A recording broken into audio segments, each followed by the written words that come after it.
السلام عليكم. النهاردة إن شاء الله هنتكلم عن تالت طريقة نقدر نصنف بيها أنواع التشيلرز طبقا للباور انبوت اللي احنا بنستخدمه.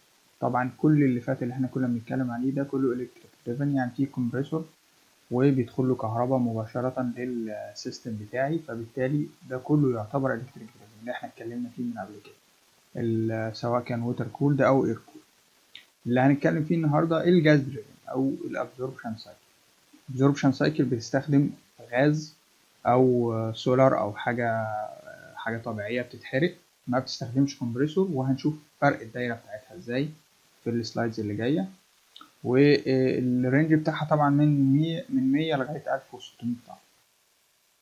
طيب ايه الفرق ما بين الابزوربشن سايكل والفيبر كومبريشن سايكل؟ الفيبر كومبريشن سايكل زي ما شفناها في كومبريسور هنا بيدخل له حراره، بيدخل له انرجي.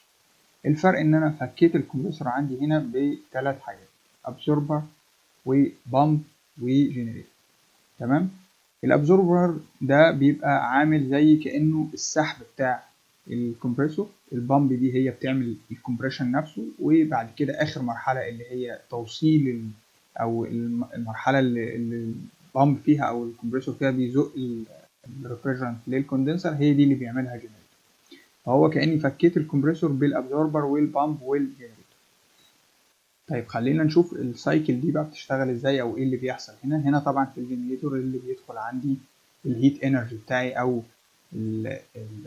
الطاقة اللي انا بدفعها للجنريتور، وهنا الابزوربر هنا بيريجكت الهيت اللي انا سحبتها من السيستم بتاعي جوه الايفابوريتور.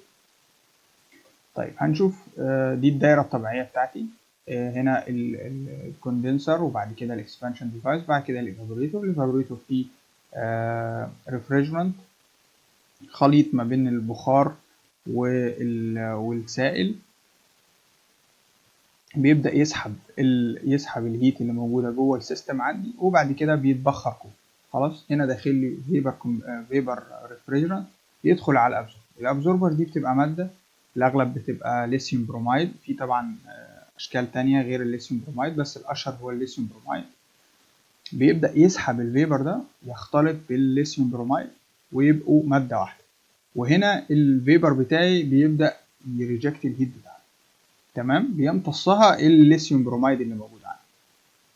بعد كده الخليط ده على بعضه كده بيبدأ يتضخ، يدخل هنا ويعدي على الجنريتور. تمام، هنا عندي جوه الجنريتور عندي خليط ما بين الريفريجرانت السائل وما بين الليثيوم بروميد او اللي هو المادة اللي احنا بنسميها الابزوربر. تمام، خلاص دخلت المادة هنا، بيدخل الهيت انرجي بتاعتي سواء بقى كان سولار او ايا كان نوع الانرجي بتاعي، بيبدأ الاتنين ينفصلوا. الريفريجرانت البخار الريفريجرانت بيتبخر وبيخش على الكوندنسر، يبدأ يتكثف ويرجع تاني، والمادة الليثيوم بروميد بتبدأ تنزل تاني هنا على الابزوربر. تمام، تنزل طبعا هنا خلاص بتبقى بتنزل ويك سوليوشن، بتبقى ايه جاهزه ان هي تمتص تاني فيبر. ولما بتخش هنا طبعا بتبقى سترونج سوليوشن او هي متشبعه خلاص بالفيبر. والفايده الرئيسيه بتاعت الهيت اكسشينجر هنا ان انا السوليوشن بتاعي هو نازل من هنا بيبقى فيه شويه سخونيه يديها شويه للسوليوشن بتاعي اللي داخل من هنا، فبالتالي دي الهيت اكسشينجر ده بس عشان خاطر شويه توفير في الطاقه اللي انا بدفعها في الجنب. طيب الابسوربشن سايكل بينقسم الى indirect fire و direct fire.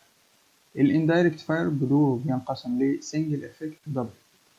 طيب السنجل افكت ده بيستخدم لو بريشر ستيم لغايه 250 باسكال، او بيستخدم ميديوم تمبريتشر ليكويد، والسي في بتاعته او الكفاءه بتاعته من 0.6 لغايه 0.2، وده بيستخدم ويست هيت. فده لو انا عندي مصنع او حاجه بينتج ريزيدوالز حاجات ستيم او حاجات ليكويد سخنه او حاجه زي كده بتترمي، فبالتالي اقدر استخدمها هنا في الابزوربشن سايكل، ابقى وفرت طاقه ووفرت ان انا برمي الحاجات دي في الهواء، لا تبقى هنا بتشتغل معايا.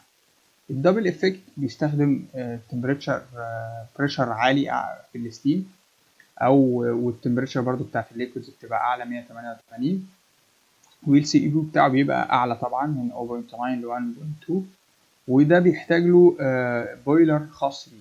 فبالتالي لو انا عندي في المشروع بويلر او بويلر سيستم موجود عندي، فبالتالي ببقى واخد بويلر جاهز للابسوربشن سايكل ويبدأ يشتغل عليه.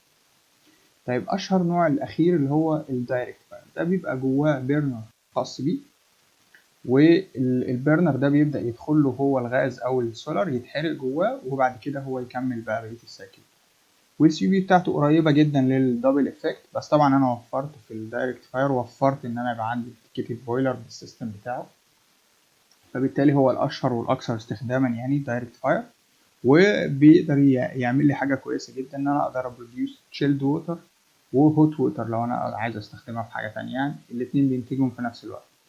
طيب ده شكل السنجل افكت اهو. بقى عندي الجنريتور بتاعي فوق، الكوندنسر جنبيه، بعد كده الايفابوريتور تحت والابزوربر تحت. طبعا السايكل بتبقى الجنريتور بيسلم للكوندنسر، الكوندنسر بيسلم للايفابوريتور، بعد كده الابزوربر، بعد كده البامب تطلع لغايه الجنريتور.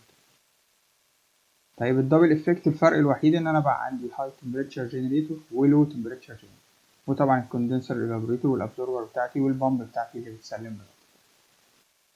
طيب الدايركت فاير اللي اختلف عندي ان انا بقى عندي هنا هاي تمبريتشر جنريتور في بيرنر جاهز خاص بيه، بيبدأ يضخ هنا الغاز بتاعي او السولار بتاعي جوه البرنر، وبالتالي بيتحرق على طول هنا ويدخل على اللو تمبريتشر جنريتور كوندنسر ايفابوريتور ابزوربر ويرجع تاني. طيب كده وضحت الفكرة بتاعت الابسوربشن سايكل، ودي طبعا احنا بنستخدمها لو انا محتاج اوفر او عندي مشكلة في الكهرباء او عندي ريزيدوالز او حاجة موجود عندي، فبالتالي حل الابسوربشن سايكل ده بيبقى مناسب جدا للوقت. وشكرا، نشوفكم المرة الجاية.